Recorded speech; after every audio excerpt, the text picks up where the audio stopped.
Let the wild rumpus start. In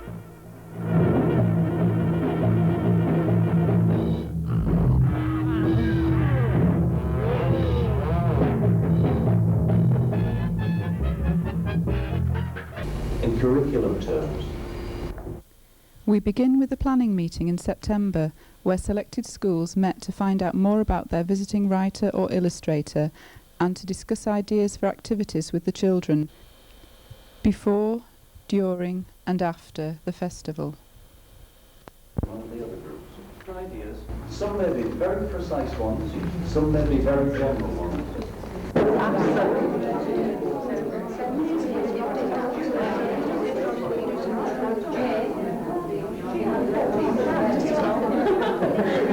Where he comes from, where he gets his ideas from, where he gets his clothes from. Never mind about his clothes. I'm sorry. Listen, it's...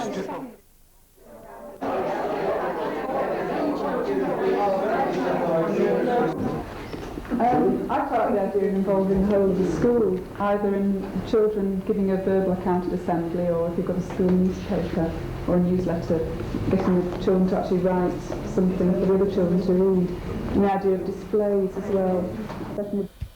Picture book artist Jane Pinkney was placed with a sixth form art group who had been well prepared for her visit. Do you know what I think is so amazing? I see that it's me, these pictures. Really? That's good, eh? Great, all of you. There are lots of reasons why. I think really they were very, very good, because what happened was the people came from the library service, which was marvellous, and said, you know, do you wish to have you in person? And I thought, well, you know, if you're going to come and we'd get these students to do in their half term some work that you could... I enjoyed painting that picture because I've always wanted a lacy bed. And I've never had a lacy bed, but here on paper I've produced possibly an idyllic little bedroom, snug and cosy. So the link between the two is very pleasant for me. And this little mouse here, I painted that very quickly. And by the time I finished it, I really wanted that little mouse. The Swiss writer for young children, Franz Brandenburg, is seen here with an infant class at their local library. And Alicia's going to be there on Saturday as well, so this morning you're going to hear Franz, but if you wanted to hear what Alicia's got to say about drawing the pictures for stories and so on, you might like to go along on Saturday and see if you can listen to her talking then.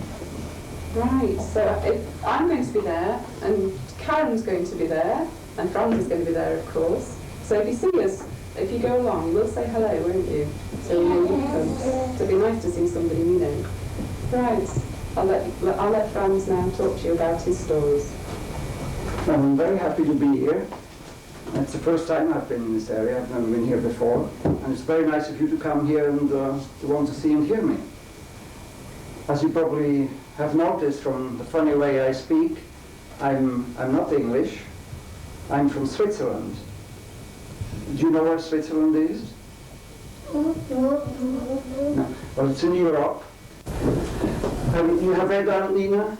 Yeah. About Nina's visit? Well, I'll tell you about, there was a real Aunt Nina. I had an aunt called Nina. The book came out about a year before she died. I thought she'd probably be very pleased to have a book about herself. And I sent her the book, and I never heard from her. And only at her funeral about a year ago, my brother said, you know, you made a big mistake. You should never have made a book about her, because she hated the picture. She thought she was so much more beautiful than she was in the picture. I think. We all had our favourites, haven't we? Yeah. We all had different favourites. Oh, let's see, which Stephen, which one was your favourite? Cock-a-doodle. Cock-a-doodle you liked? Well, that's a very simple story. That's a story you probably could write yourself, you see. Why did you like that one, Stephen? I can read it. Because you could read it himself. Oh, I see, because, well, that's it, you see. So, can you write also?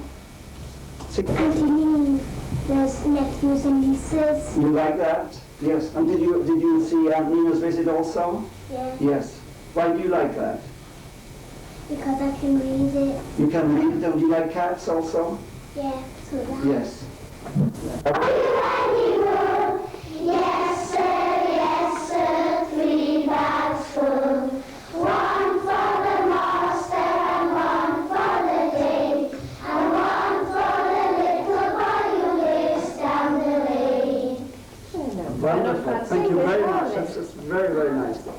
read all these stories that are here?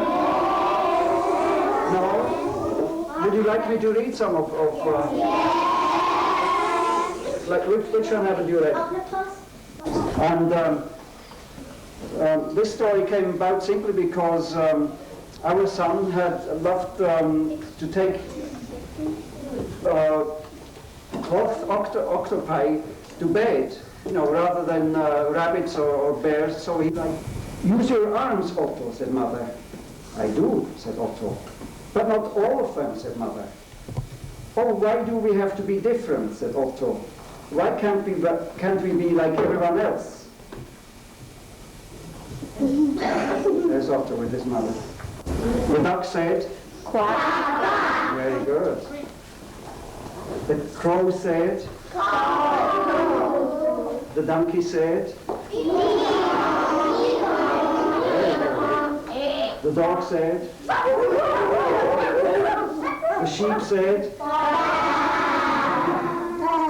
the cow said, the farmer said. You have to see the picture. Anne Fine is a writer for older children and teenagers. She is seen here with a top junior class talking about the process of writing. You can see why the adults have to shut their eyes, because if the teachers saw this, they'd be absolutely horrified. And you can see she's peeping. She's peeping, but we'll ignore that. Look at that disgusting mess. This is how we start. It really is quite horrible. It's not even on nice clean paper. When you watch telly, you know, the author gets a lovely, beautiful typewriter and he gets a lovely sheet of clean paper and he rolls it in and he types a few words and then he frowns and he sips his whiskey and then he thinks, that's not right. And he whips it out and he scrumples it up and he throws it in the bin, right? I don't work like that. It's too... I'm telling you about this in great detail because this is the most enormous part of the writer's job. You have to do it at school, don't you? You write an essay, you thought you'd finished, you hand it in, and your teacher sort of notices that you spelt this wrong, and she corrects that, and she puts a capital letter there, and she changes a comma here, and she gives it you back, and she says, now do your corrections. And it's boring, right? And that is what I do all day. And if you ask, what does a writer do? You might say a writer does corrections over and over and over again. This is your last chance to get the mistakes out. Suppose you have somebody in your book called Annie, right? And suppose she's been A-N-N-I-E all the way through the book. That's how you've spelt her. And then in one chapter, somebody, or you've spelt her by mistake, A-N-N-Y. This is the last chance to take it out.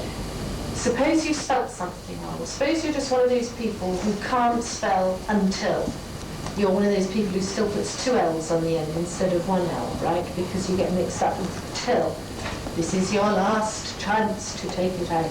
And then the publisher will organise posters to be hung up in your schools so that you think, hey, that looks an interesting book. I think I'll go and ask the librarian if they've got that. To be Errol Lloyd is an illustrator of picture books for young children. Which Mr. Lloyd said to me when he was sitting in the staff room waiting to come along here was that he hoped the children would be well prepared, and in fact he knows you're well prepared because you've already written to him. Before Mr. Lloyd talks to you, can I just do a little advert first? Errol Lloyd is here, I'm sure you all know already, as part of this, the Northern Children's Book Festival. And it's a week when we're having lots of children's book authors and illustrators in South Tyneside visiting schools and libraries. Thank you very much. Well, good morning. I'm very pleased to be here because it's my first visit to this part of the world. When I was a little boy, I used to hear of Newcastle, and of course you're all quite close to that area, so it's quite a treat for me to come to this part of the world.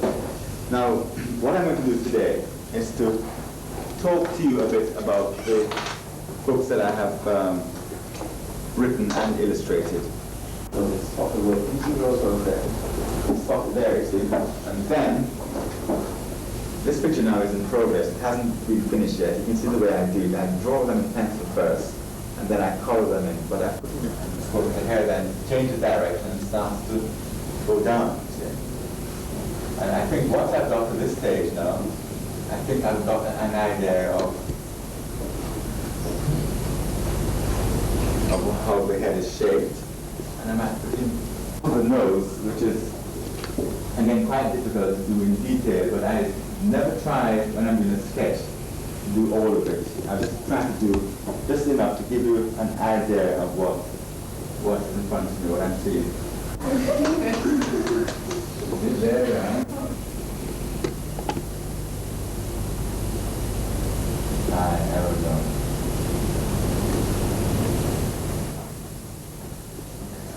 And what round of applause, please.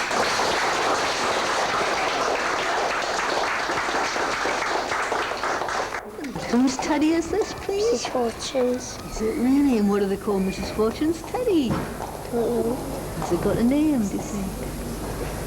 How old am I? I wonder how old this teddy is. I think he's 24. 24. My name is Big Ted. I am sad. Oh. Well, I come into schools a lot, and I go around and I speak to children, but I have never been in a school where I have recognized something straight away, up on the wall.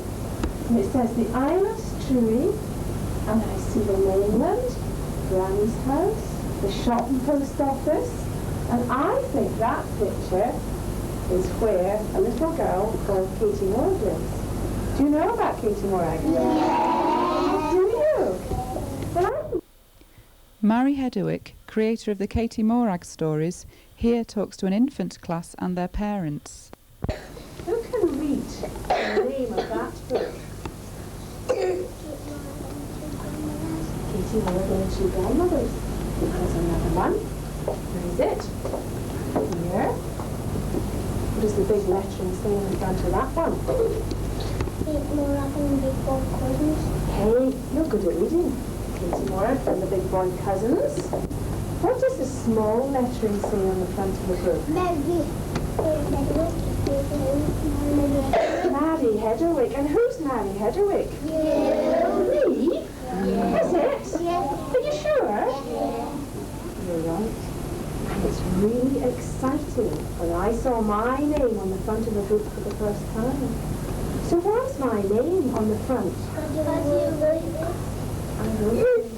And you know, writing stories is just like you being at school. It takes a long time, and I have to write out the story in my best handwriting. And where does the story start? Katie Moore delivers the mail. Katie Moore delivers the mail, that's right. That's the first story about Katie Moore. Where did the story start? At the beginning. At the beginning? What do we want? Pictures. Pictures tell stories as well as words, you know. And the pictures in a Katie Moore book tell lots of other stories. I use the same things as you. Felt tip pens and wax crayons and water paints. And in here, I can show you that picture, the first one in the book, just as I did it. It's in here, all special and precious. There it is. And that's that picture. After I've coloured it in. The inspiration for this story came from a real incident in Mary's own childhood. People come from the village and the houses on the other side of the bay, and they bring presents for the new baby, and they bring greetings cards for Mr. and Mrs. McCall and the new baby, and they all go up above the fireplace and on the windowsill, and nobody brings any presents for Katie Moore. Then one day she did the worst thing of all, because that's what you do when you're in a really nasty mood. You take your bad mood out on the things that you like best. What did she do? Would you ever do that? No. not. What's that? A teapot. Could you make a cup of tea in that? No. You could try and mend it if you were desperate. But what instead of put it in the bin, will we? Yeah. Put it in that bin, it's just rubbish. You do find lovely things washed up by the winter storms. There's the shell that Katie Moore found. The kind, if you hold it to your ear, you can hear the sea. It's a beautiful faraway summer sea. It's not a stormy sea. Will we put that in the bin? No. No, I'll keep it, all right. Oh, you always find these washed up by the storms. What's that? Will we keep that? No. What will we do with it? In a bin, you're right. And then... Yeah. Do you want to see the teddy? Yeah. Promise you won't be upset? No. You've been in the sea a long time. You've been kicked in from the jetty. You've been torn and shredded on the jaggy rocks. I promise you won't be upset. No. Well, the first thing Katie Moore saw was a paw sticking up. There was some straw sticking out of it. And she recognised that paw. And she pulled out from underneath the stinky, rocky old seaweed the remains of her poor teddy. Now you said that those things there washed up by the sea that looked pretty awful, just like you looks awful, except for the shell. You said they were all to go in the bin. Is he to go in the bin? Yeah. Right, okay. Some people think he should and some people think he shouldn't. How many people think he should be put in the bin? Right, okay. Why do you think he should be put in the bin? He can swim. How many people think he should not be thrown in the bin? Why do you think he should not be thrown in the bin? Well, why is he worth sorry? Because these things, nobody wanted him to wear that teapot, didn't think it was worth it. Why do you think he's worth mending? Because he's her favourite teddy bear. I think that's a very good answer. Because it doesn't matter what he looks like, does it? Do you think Katie Moore, when she found him, went, "A horrible thing, put him in the bin"? She didn't. Have you not read the story? She picked up the teddy and she said, "You're back! You're wonderful! You're beautiful!" And then what did she do? Filled him up. What with? Straw. It wasn't straw. Sheep's wool. Do you want to see some of Granny Ellen's sheep's wool? Yeah. There's some of the wool from Granny Islands. Oh, it's lovely. It smells of sheep. And Katie Moore, I got it in, stuffed it into a teddy bear. Granny Ellen wasn't watching. She pulled out a baby girl suit. And she put the teddy bear the baby girl suit.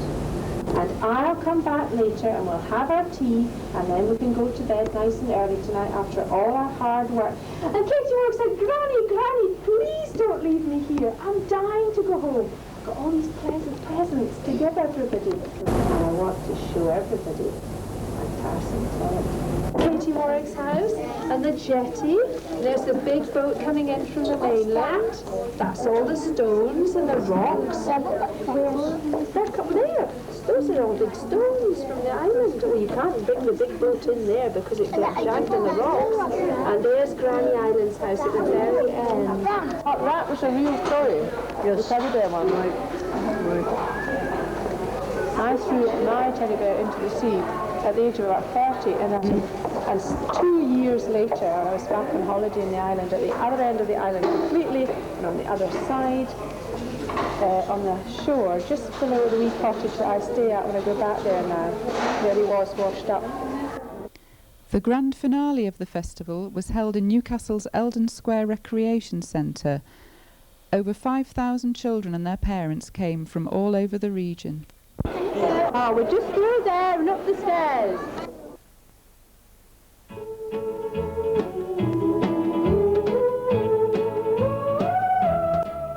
Someday I'm gonna write the story of my life. I'll tell about the night we met and how my heart can forget the way you smiled at me.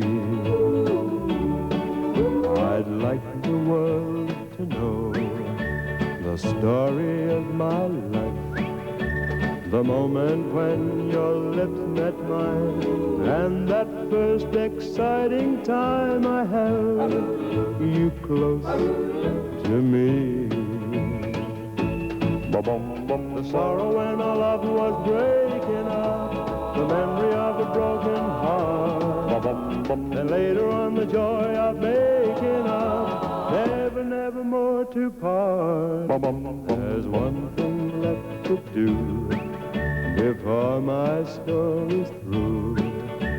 I've got to take you for my wife, so the story of my life can start and end with you.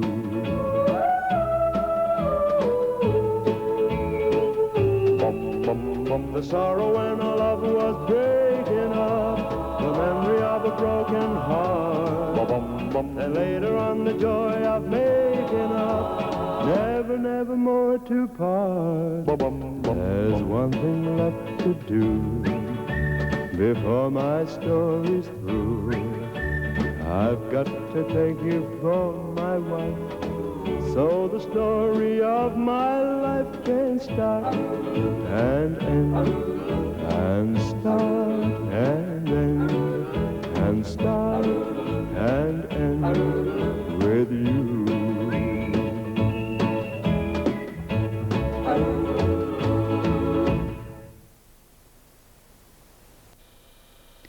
You have just seen a cross-section of authors visiting South Tyneside for the 1987 Northern Children's Book Festival.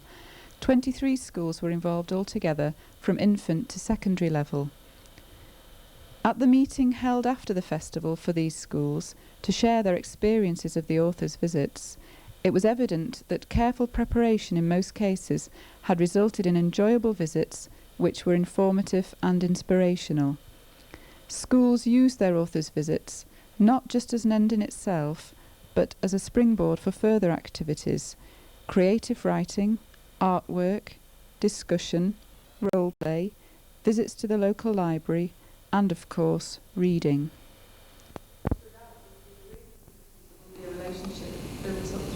Well, that's it, because it would encourage our children to go to the library. I mean, a lot of they go to the health centre, Bolton Activity Fair, but they don't often think of going to the library and getting books, which would be nice, you know, but they did enjoy it. And has anything happened since then? We seem to have developed more of an interest in books, which was nice, because our children do enjoy storytelling, but while they may have televisions and videos in every house, they don't have many books, if any, really. So they have sort of got more interested in books. They realise that there's actually someone who writes the books, and as they themselves are authors, which is what he said. If you have something, you know, an anecdote, something that you've done, that you can write it down, that is a story, and you're just as much an author as somebody who has it, you know, published. Now stop, Max said, and sent the wild things off to bed without their supper.